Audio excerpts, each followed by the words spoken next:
tonight, Canada's job market beats expectations. Thousands of new employees join the workforce.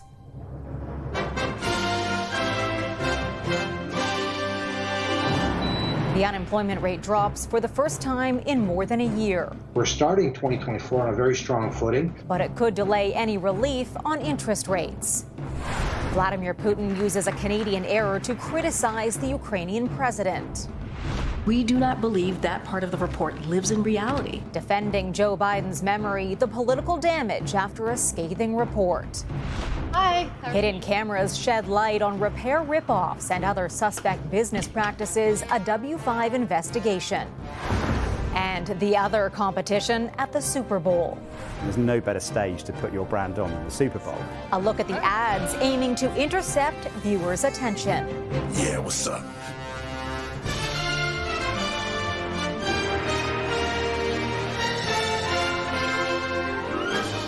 CTV National News with Heather Butts.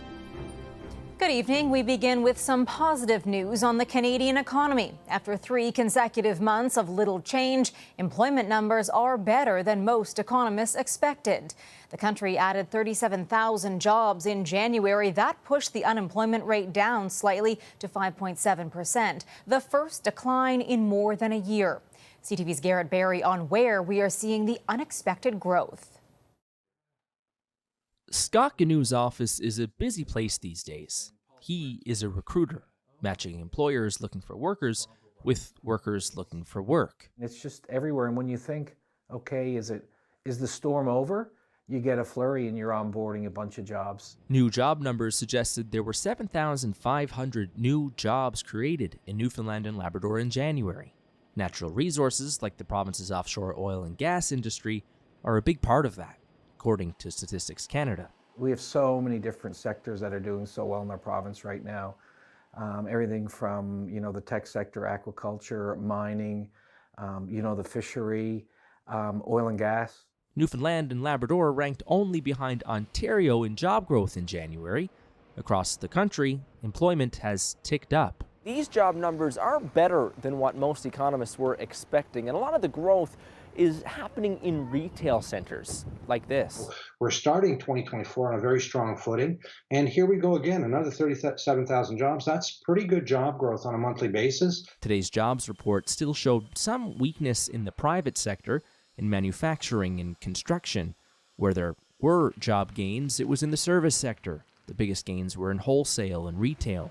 There's also indications in this report that many have simply stopped looking for work altogether, instead going back to school.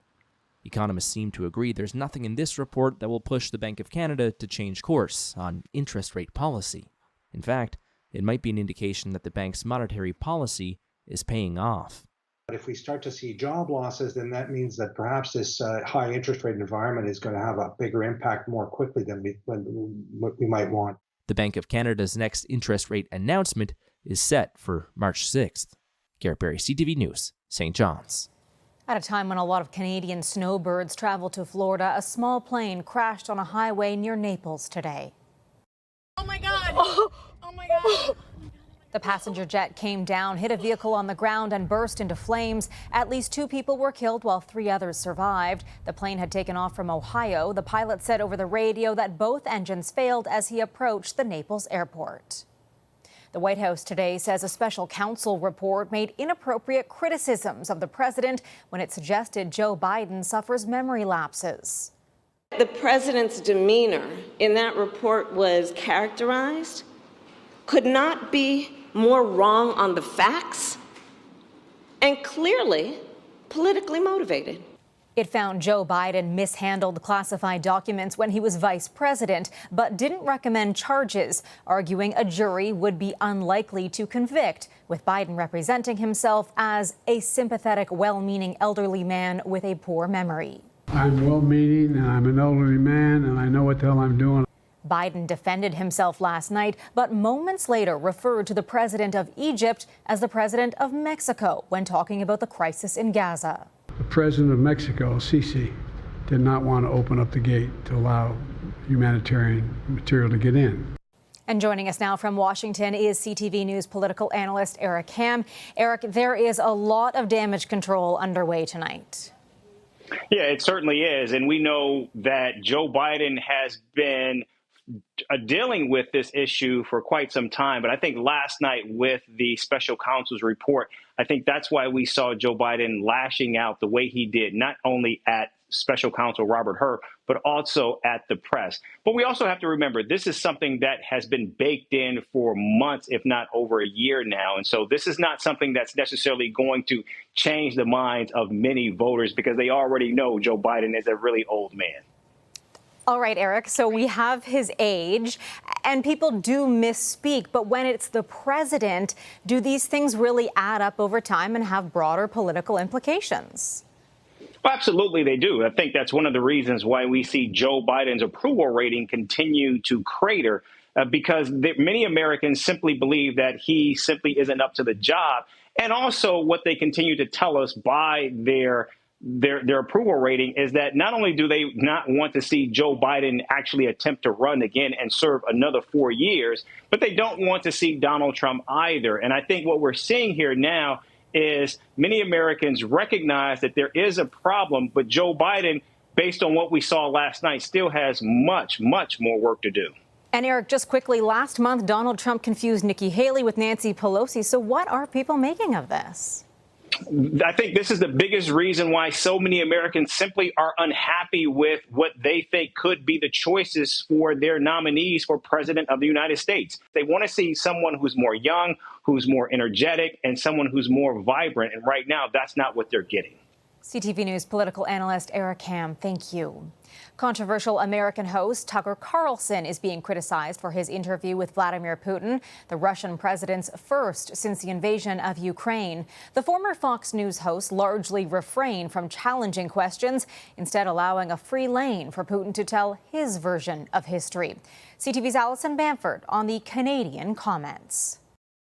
Russian President Vladimir Putin used a rare 2-hour interview with the controversial American broadcaster Tucker Carlson to justify the war on Ukraine and undermine the country's president.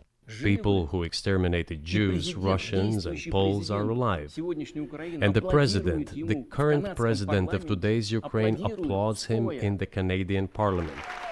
Referencing Volodymyr Zelensky's visit to Ottawa when a Nazi veteran received a standing ovation in the House of Commons. Putin continues to claim the war is an effort to denazify Ukraine. Putin will try and distract all he likes, but I can tell you that the Canadian government and Canadians in general will continue to stand for what is right and stand with Ukraine. In the streets of Moscow, Russians are standing with their president. Putin answered honestly and frankly, this man says. To what extent the questions were correct, I do not know. These women hope Putin's message reaches the West. The majority of the population, unfortunately, will not watch it, but I hope they do, she says. Putin also questioned why the U.S. continues to fund Ukraine's efforts, claiming it's impossible to defeat Russia. Without the support of the West, Ukraine will be in dire situation and will probably lose even more territory in the spring when Russia prosecutes their operations. Carlson didn't press the president on many answers. The former Fox News host has been widely criticized for his interviews in the past, including one last month with Alberta Premier Danielle Smith. Despite some speculation, the European Union said it would not sanction Carlson for the interview, but did say it gave Putin a platform to reinforce dangerous lies. Heather? Allison, thank you. The challenges facing Canada's healthcare system are well known, with many struggling to find a family doctor or waiting hours for emergency care. The provinces have been pushing for action, and today, Ontario got a boost in funding. CTV's Jeremy Charon reports.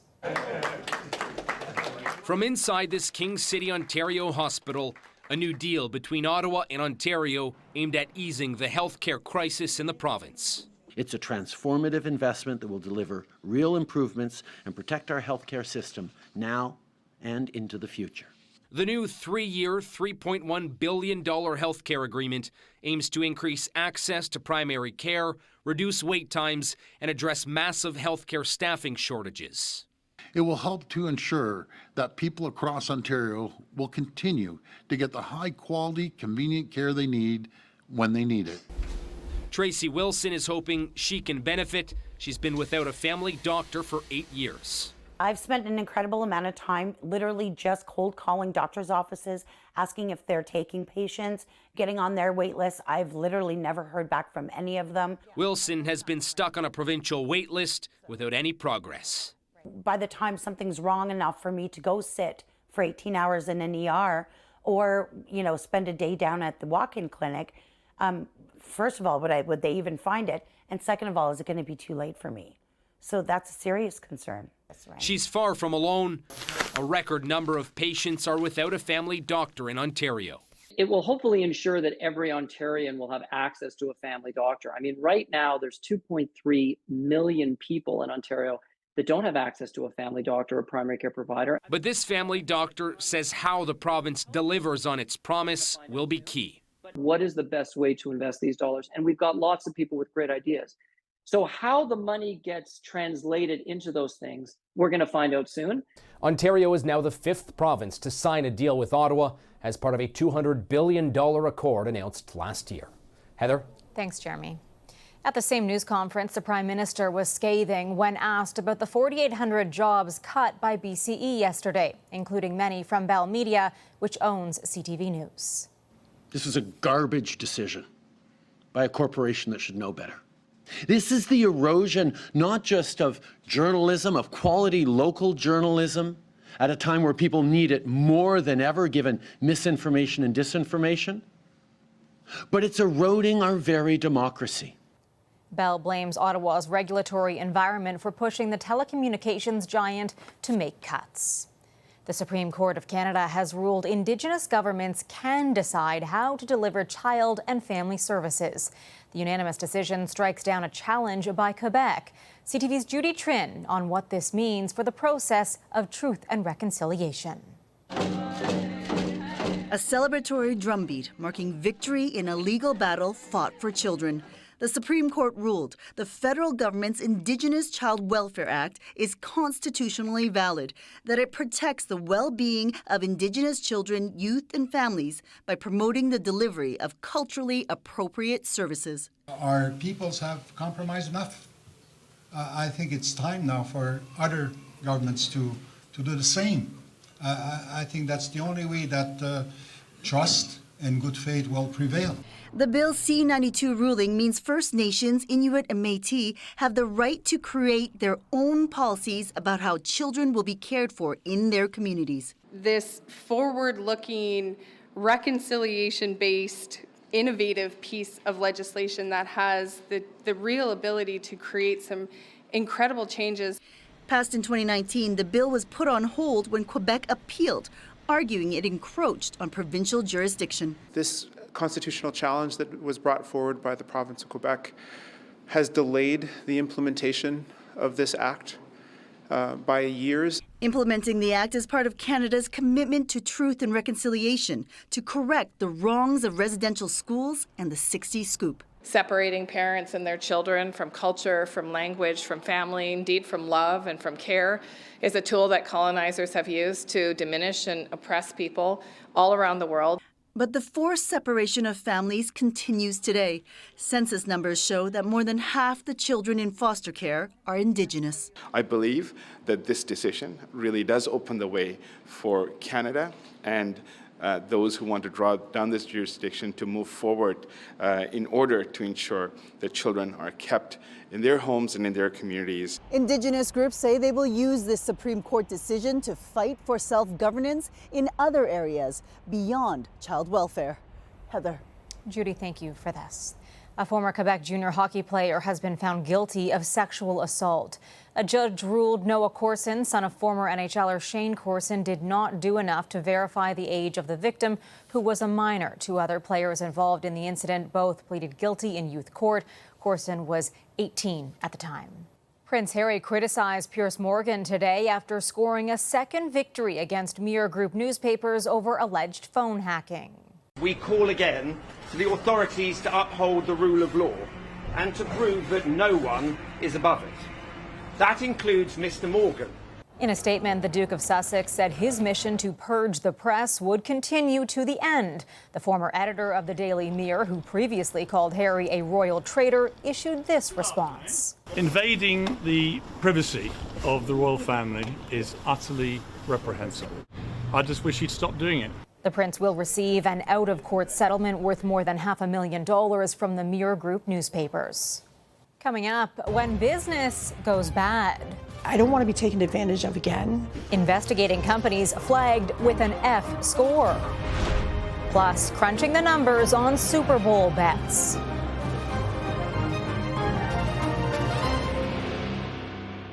A warning to consumers, sometimes a deal really is too good to be true. CTV's W5 has been looking into some of the worst offenders when it comes to unresolved customer complaints with the Better Business Bureau. And CTV's John Woodward reports online reviews may not be telling the whole story. When Laura Snyder's husband died, her friends filled her fridge with food to help her get through a hard time. Then the fridge stopped working and she was faced with trying to fix it alone. All I could think about was, I need to get it fixed and need to get it fixed quickly. Without her husband to help, she turned to Google. The first repair technician she could find offered to fix it for $1,000. And he said he could fix it within the next day or two. I was like, perfect. But he didn't fix it, and Laura never saw the repairman again. After weeks of calling that company, which she says refused to give her money back, she ended up filing a complaint with the Better Business Bureau. If a company has an F rating, it means they've been unresponsive to BBB's requests for information, they've been unresponsive to consumer complaints, or they just refuse to resolve those complaints. The BBB opened up their database to W5, telling us what companies get the most unresolved complaints in industries from appliance repair to gift baskets to airlines. Hi, how are you? And when a technician from one of these businesses showed up at a customer's house, they had company, our hidden cameras, as we watched to see how they would diagnose a problem we set up, a simple zip tie that made a noise when it touched the fan. Would they recognize an easy fix or charge for a lot more? Let me just show you. It's like all clogged up in here. Oh, okay. So I would have to open the motor and need to service it. Is that what that fridge needs? No, it's absolutely fine. Just to remove the hindrance and that's it. Wow. Critics say online platforms that host ads for these businesses should be responsible when consumers are misled. We need to ensure that consumers are protected first and foremost, because often we're seeing the fraud or the scams being publicized on their platforms without the companies doing what are the responsible things and cracking down and ensuring that consumers aren't being ripped off. Snyder wants to let people know about the concerning companies. I don't want to be taken advantage of again. She hopes it will help other customers make better choices. John Woodward, CTV News. And you can see the full investigation tomorrow. Customer Disservice airs on W5 Saturday at 7 on CTV. Well, many countries are already celebrating the Lunar New Year. 3, 2, 1. Serbians rang in the Chinese New Year with dazzling displays of lights and fireworks that lit up the night sky. Around the globe, family and friends gathered to mark the holiday, also known as a spring festival. 2024 is the year of the dragon. Still ahead, weathering extremes, digging out of epic snow and basking in record-breaking warmth. This has been a wild week of extreme weather across the country. For parts of Nova Scotia, people are still trying to navigate mountains of snow. Every day is progress, but it is a massive volume of snow. Crews have been out round the clock in Cape Breton, where the focus is on widening snow-choked roadways and getting schools and businesses reopened. A very different story in the nation's capital, where spring-like weather had ice sculptors covering up their creations at the Winterlude Festival to prevent them from melting. The temperature hit 9.4 degrees, setting a record for the warmest February 9th in Ottawa history. I do not recall a February 9th, and I've had a few winters. It's kind of nice. No snow. I have only shoveled once, so yeah, it's been a pretty unique time. And it was a record-breaking day in Toronto as well, with temperatures reaching 15 degrees, smashing a daily record set 86 years ago. But Environment Canada says it won't last long, with the forecast calling for more typical temperatures in the coming weeks. After the break, a friendly match between Super Bowl ads. Jen, hey! The one where star power seems to be the reoccurring theme. When it comes to Super Bowl Sunday, the actual game is a toss-up, but not everyone is tuning in to see football. The broadcast is famous for captivating audiences between plays. CTV's Kamal Karamali gives us a preview. Jen, hey! Whether it's two friends coming together, Have we met? or a giant T-Rex Who's for a T-Rex? guilty crashing a Super Bowl party. And Scarlett Johansson. I've lost 2 Oscar races. It's all happening on Super Bowl Sunday, advertisers banking on celebrities, reunions, and nostalgia. Like the return of the Molson Coors Chill Train from nearly 20 years ago. In Canada, most American ads won't air, but more Canadian companies are now making new ads specifically for the big game instead of reusing old ones. I think a lot of us realized we got to get in there and we want to level up the Canadian marketing and advertising landscape. In the U.S., each ad costing $7 million for 30 seconds of airtime.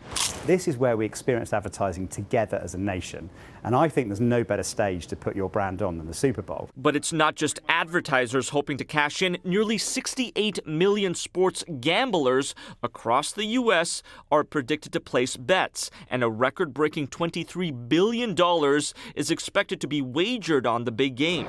But you can bet on anything from how often pop superstar Taylor Swift will be shown on camera. These bets are crazy. Or if her boyfriend, Kansas City Chiefs Travis Kelce, will propose to her if they win. I'm hoping I get this ring on Sunday, I know that. The NFL hoping the Taylor Swift effect doubles audience numbers to 200 million, bringing in new viewers. Which is largely younger and female, so hoping to tap into her fan base. A possible first Super Bowl for Swifties, and Las Vegas hosting its inaugural big game with kickoff at 6:30 p.m. Eastern. Kamal Karamali, CTV News, Toronto. And you can catch it on CTV. That's our show for this Friday. I'm Heather Butts. For all of us at CTV National News, thank you for watching. Good night, and I'll see you again tomorrow.